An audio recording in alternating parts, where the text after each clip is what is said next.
I'm on? You're on. That's questionable. Anyway. Oh, yes. Anyway, I promised all you guys out there and girls that someday we're going to make a video of how to do everything here. Make truss rods, put pickups in, sand, carve. Well, we're not going to do that right now, but Joe was getting ready. Joe Cruz. Hey, that's Joe Cruz. Joe's been with me how long now, Joe? Over 2 years. 2 years, 3 months or so. Mm-hmm. 4 days. Oh, I just want to mention, too, about, Joe, Pete, Kelvin, all the people who've been here. Some of you people out there, my mother always said, share your talent, share your knowledge, whatever you can.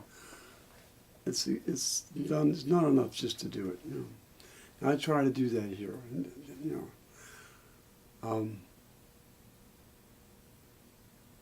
These guys don't work for me. They work with me, and I work with them. And that, I think, is a lesson for everybody out there in itself. I remember my chiropractor, Dr. Altman, when I first came to New York, had a young lady that worked with him. And I remember how, really, she was so cool. She just took care of everything. She made that office really cool, And I mentioned it to him one time, and I said, boy, that girl that works for you is really, he's all Carl. She doesn't work for me. She works with me. And I always appreciated him saying that, and I'm sure she did.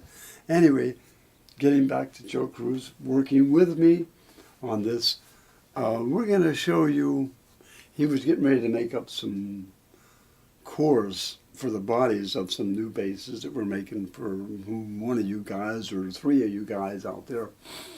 And I said, well, wait, while you're doing this, why don't we just do it? So we got the camera out once again, and they start out with a board, and Joe's got one over there on the bench getting ready to saw it and cut it into different lengths for the center block and for the two outside wings, we call them, okay?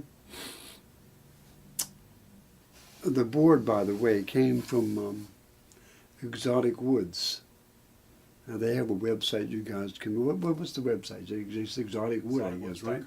Anyway, I did take a number down.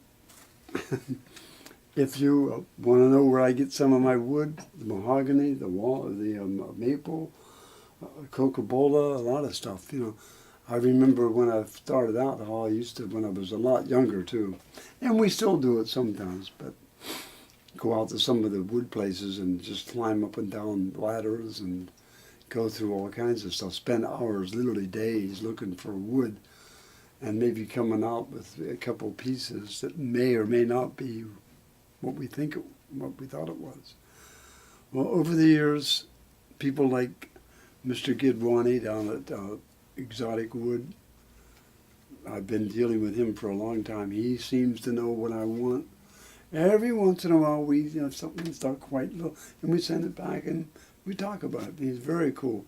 I would say 99% of the time it's very good, So it saves us a lot of hassle going out and looking for wood all the time, Another place is Luthier's Mercantile. Let me just give you, while I got your attention here, Exotic Woods, they have an 800 number, 800-443-9264. And there's going to be a nice young lady who answers the phone. Her name is Ginny. I've never met Ginny personally, but I've talked to her for years on the phone.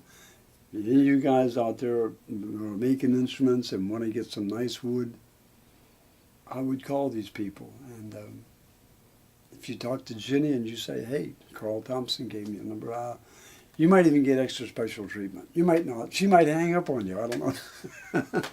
She ain't going to hang up on you. The other guy is Rob out at Luthier's Mercantile out in California. 707-687-2020.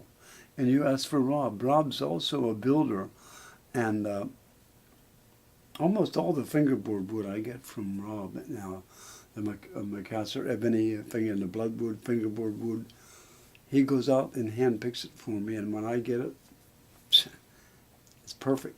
Wouldn't you say, guys? Man, it's never we never have any problem with that wood at all. Never. I got some other wood from them too, some different things, but mostly fingerboard wood. And yeah. The other thing I wanted to mention, I'm just trying to give people some ideas about what to do if you're building, or if you're a novelist, or if you're a professional, whatever. People that I deal with, Klingspor, which is a company down in South Carolina. Where are they? I don't even know. And it doesn't say. I know they're down south somewhere. Hickory, North Carolina. Hey, I like that. Yeah. Anyway, their number is 800-228-000000. Lots of zeros. 4 zeros. Recently, I've been getting this kind of sandpaper, which they call gold. So we buy it in rolls and just tear it off, all different grits. It's really nice paper, especially when we do the fancy scrolls. It doesn't break up like regular paperback paper does. You can go into it and sand. Joe loves it. Anyway, I thought I would just mention that before we get into this. Let some of you people know what we deal with here. And that's how I do it. And you all know I use Watco Oil for the finish. We do that. I've been using that for years. Actually, there's a lot of talk. Ken Smith uses, he does a lot of stuff. I'm not going to get into all that. But two things that Ken Smith, although he claims that he did a lot for me, that's up for discussion. Anyway, two things he did for sure that are very good. And I thank him for that. And way back when I first started making the first instrument, Ken knew some people who were carpenters or people who made furniture or something. And he said they used this oil called Watco. I said, well, okay, I'll buy some. Over the years, I've used all kinds of stuff and different things. I still go back to this, no matter what. The end result is I go back to this every time. And it works. It takes a long time to build up, but I like it. Anyway, that was Ken. The other thing that Ken did for me is he introduced me to Stanley Clarke. He knew Stanley before I did. He brought him into the shop one day. And I consider that a real good thing. That's really precious to me, because Stanley and I became friends instantly, and then over the years, perfect.